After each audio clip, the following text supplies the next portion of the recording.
दोस्तों, आपका फिर से स्वागत है गारंटेड सक्सेस गाइड में। आज हम बात करेंगे साहित्यिक स्रोतों के बारे में। अतीत की पुस्तकें हाथ से लिखी होने के कारण पांडुलिपि कही जाती हैं। ये पांडुलिपियां प्रायः ताड़पत्रों अथवा भोजपत्र पर लिखी मिलती हैं। प्राचीन भारतीय साहित्य को दो वर्गों में विभाजित किया जा सकता है। एक धार्मिक साहित्य, दो धर्मेतर साहित्य। एक धार्मिक साहित्य, इसके अंतर्गत मुख्यतः ब्राह्मण साहित्य, हिंदू धार्मिक साहित्य, बौद्ध साहित्य एवं जैन साहित्य शामिल किए जाते हैं।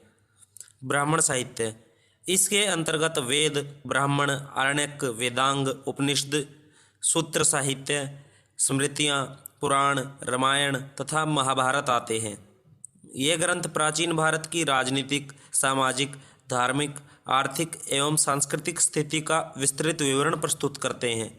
प्राचीनतम ब्राह्मण साहित्य ऋग्वेद है। वेद भारत का सबसे प्राचीन धर्म ग्रंथ वेद हैं। वेदों की संख्या 4 है: ऋग्वेद, यजुर्वेद, सामवेद एवं अथर्ववेद। इन चारों वेदों को सम्मिलित रूप से संहिता कहा जाता है। ऋग्वेद को 1500 से 1000 ईसा पूर्व के लगभग का तथा यजुर्वेद, सामवेद, अथर्ववेद को 1000 से 500 ईसा पूर्व के लगभग का माना जाता है। ऋग्वेद में मुख्यतः देवताओं की स्तुतियाँ, यजुर्वेद में यज्ञों के नियम तथा विधि विधानों का संकलन, सामवेद में यज्ञों के अवसर पर गाए जाने वाले मंत्रों का संग्रह तथा अथर्ववेद में धर्म, औषधि प्रयोग, रोग निवारण, तंत्र मंत्र, जादू टोना जैसे अनेक विषयों का विवरण है। सबसे प्राचीन वेद ऋग्वेद है एवं सबसे अंतिम वेद अथर्ववेद है। ब्राह्मण ग्रंथ, सभी वेदों के अलग अलग ब्राह्मण ग्रंथ हैं जो गद्य में हैं और कर्मकांड की पद्धति का उल्लेख करते हैं। ब्राह्मण ग्रंथों की रचना ऋषियों द्वारा की गई है। यह वेदों की सरल तथा गद्यात्मक व्याख्या है। ऐतरेय, शतपथ आदि प्रमुख ब्राह्मण ग्रंथ हैं। आरण्यक, जंगलों में लिखे गए ग्रंथों को आरण्यक कहा जाता है। आरण्यक ग्रंथों की विषय वस्तु आध्यात्मिक एवं दार्शनिक चिंतन है। इनकी रचना ब्राह्मण ग्रंथों के बाद हुई। आरण्यक ग्रंथों को विभिन्न वेदों से जोड़ा गया है। अथर्ववेद का कोई आरण्यक ग्रंथ नहीं है। वेदांग, वेदों का अर्थ ठीक प्रकार से समझने के लिए वेदांगों की रचना हुई। वेदांगों की संख्या 6 है। ये हैं शिक्षा, कल्प, व्याकरण, निरुक्त, छंद तथा ज्योतिष। उपनिषद, ये वैदिक ग्रंथों के अंतिम भाग हैं जिनमें अध्यात्म तथा दर्शन के गूढ़ रहस्यों का विवेचन हुआ है। वेदों का अंतिम भाग होने के कारण उपनिषदों को वेदांत भी कहा जाता है। उपनिषदों की संख्या 108 है जिनमें बृहदारण्यक, कंठ, छांदोग्य इत्यादि प्रमुख हैं। सूत्र साहित्य, सूत्रों में मनुष्यों के कर्तव्यों, वर्णाश्रम व्यवस्था एवं सामाजिक नियमों का उल्लेख किया गया है। सूत्रों की संख्या 3 है: श्रोत सूत्र, गृह सूत्र एवं धर्म सूत्र। स्मृतियाँ, स्मृतियों की रचना सूत्रों के पश्चात हुई। इन्हें धर्मशास्त्र भी कहा जाता है।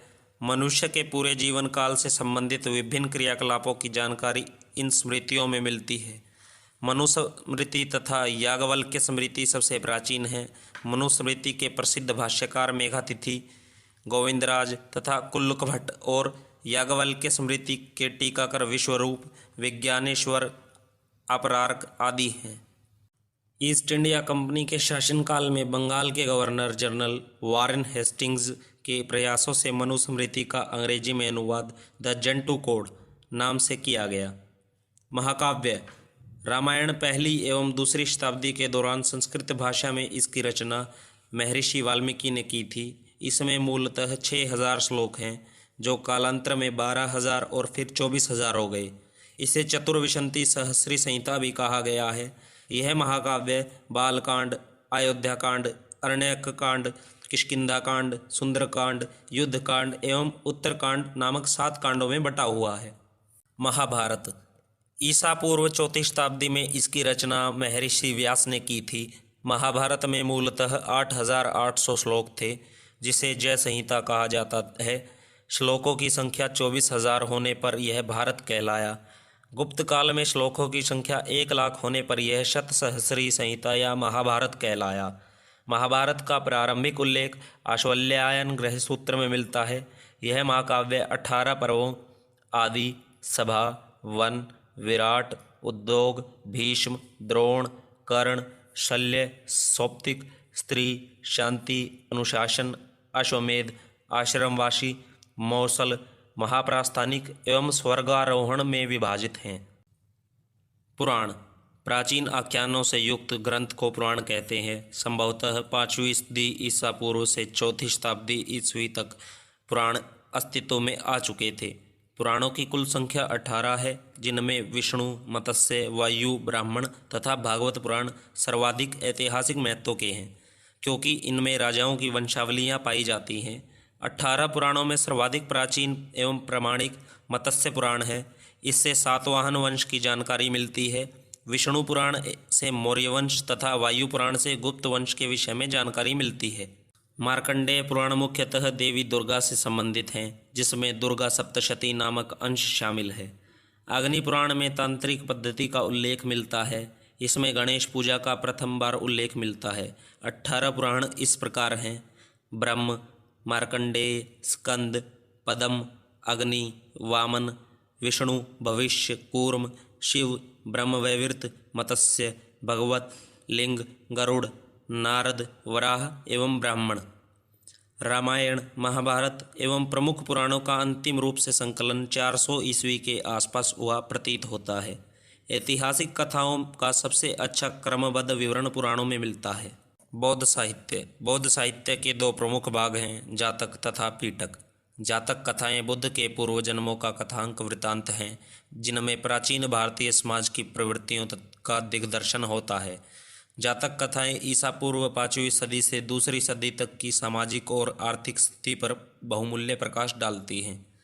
सबसे प्राचीन बौद्ध ग्रंथ त्रिपिटक है, जिसकी रचना बुद्ध के निर्वाण प्राप्त करने के बाद हुई। त्रिपिटक की भाषा पाली है। इनकी संख्या 3 है। ये हैं सुत्त पिटक, विनय पिटक एवं अधम्म पिटक। त्रिपिटक में ईसा के पूर्व की शताब्दियों में भारत के सामाजिक एवं धार्मिक जीवन पर पर्याप्त प्रकाश डाला गया है। सुत्त पिटक का विभाजन 5 निकायों दिग् निकाय, मंजिम निकाय, संयुक्त निकाय, अंगुत्तर निकाय तथा खुद्दक निकाय में हुआ है। विनय पिटक में संघ से संबंधित नियम हैं। इसके 4 भाग हैं: सुत्त विभंगु, खंदक, पातिमोक्ष तथा परिवार पाठ। अधम्म पिटक में बुद्ध की शिक्षा का दार्शनिक विवेचन है। इस पिटक से संबंधित 7 ग्रंथ हैं, जिसमें कथा वस्तु सबसे महत्वपूर्ण है। जैन साहित्य प्राचीनतम जैन ग्रंथ पूर्व कहे जाते हैं। इसमें महावीर द्वारा प्रचारित सिद्धांत संग्रहित हैं। इसकी रचना प्राकृत भाषा में हुई है। जैन साहित्य में आगमों का महत्वपूर्ण स्थान है, जिसके अंतर्गत 12 अंग, 12 उपांग, 10 प्राकीर्ण तथा 6 छंद सूत्रों को शामिल किया गया है। आगम ग्रंथों की रचना संभवतः श्वेतांबर संप्रदाय के आचार्यों द्वारा की गई है। जैन साहित्य में पुराणों का भी महत्वपूर्ण स्थान है, जिन्हें चरित कहा जाता है। ये प्राकृत, संस्कृत तथा अपभ्रंश तीनों भाषाओं में लिखे गए हैं। जैन ग्रंथों का अंतिम रूप से संकलन ईसा की 6ठी सदी में गुजरात के वल्लभी नगर में किया गया था। आचारांगा सूत्र, भगवती सूत्र, परिशिष्ट पर्वन, भद्रबाहु चरित, आवश्यक चूर्णी सूत्र आदि प्रमुख जैन ग्रंथ हैं। धर्मेत्र साहित्य के अंतर्गत ऐतिहासिक एवं अर्ध ऐतिहासिक ग्रंथों तथा जीवनियों का विशेष रूप से उल्लेख किया जा सकता है।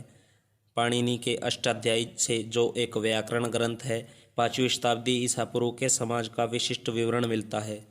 कौटिल्य के अर्थशास्त्र से मौर्य शासन के आदर्श और पद्धति का पता चलता है। विशाखदत्त के मुद्रा राक्षस, सोमदेव के कथा सागर और क्षेमेंद्र के वृहत कथा थामंजरी से मौर्य काल की कुछ घटनाओं पर प्रकाश पड़ता है। पतंजलि के महाभाष्य और कालिदास के मालविकाग्निमित्र नामक नाटक से शुंग वंश के इतिहास पर प्रकाश पड़ता है। कालिदास के रघुवंशम से समुद्रगुप्त की दिग्विजय तथा सोमदेव के कथा सरित सागर एवं क्षेमेंद्रकृत वृहत कथा थामंजरी में राजा विक्रमादित्य की कुछ परंपराओं का उल्लेख मिलता है। शूद्रक के मृच्छकटिकम तथा दांडी के दशकुमार चरित में गुप्तकालीन समाज का सुंदर चित्रण मिलता है। बाणभट्ट कृत हर्षचरित में हर्ष की उपलब्धियों का, वाकपति के गौड़वाहों में कन्नौज के शासक यशोवर्मन और विल्हण के विक्रमांकदेव चरित में कल्याणी के चालुक्य नरेश विक्रमादित्य षष्ठ की उपलब्धियों का वर्णन मिलता है। संध्याकर नंदी के रामचरित में पाल शासक रामपाल, हेमचंद्र के द्वाश्रय काव्य में गुजरात के शासक कुमारपाल, पद्मगुप्त के नवसंहासचरित में परमार वंश तथा जयानक के पृथ्वीराज विजय में पृथ्वीराज चौहान की उपलब्धियों का विवरण मिलता है। कलहण की पुस्तक राजतरंगिणी भारतीय इतिहास का पहला प्रमाणिक ऐतिहासिक ग्रंथ है। यह 12वीं सदी में लिखा गया है। इसे 8 तरंगों में बांटा गया है। इसमें कालक्रम, आलोचना, विश्लेषण तथा तार्किकता का समावेश है। दक्षिण भारत का प्रारंभिक इतिहास संगम साहित्य से ज्ञात होता है। संगम साहित्य मूल रूप से तमिल तथा संस्कृत भाषा में रचित है, जिससे चोल, चेर तथा पांड्य शासकों के समय के समाज, अर्थव्यवस्था तथा संस्कृति का विवरण मिलता है। पल्लव एवं बाद के चोल शासकों का इतिहास नंदी कलम्बंकम, कलिंग तूर्पुरणी तथा चोलचरित से प्राप्त होता है। दोस्तों, आज के लिए बस इतना ही। बाकी बचे एक टॉपिक पर हम बात करेंगे अगले वीडियो में। गारंटेड सक्सेस पाने के लिए चैनल को सब्सक्राइब करें एवं वीडियो अच्छा लगे तो लाइक ज़रूर करें। धन्यवाद।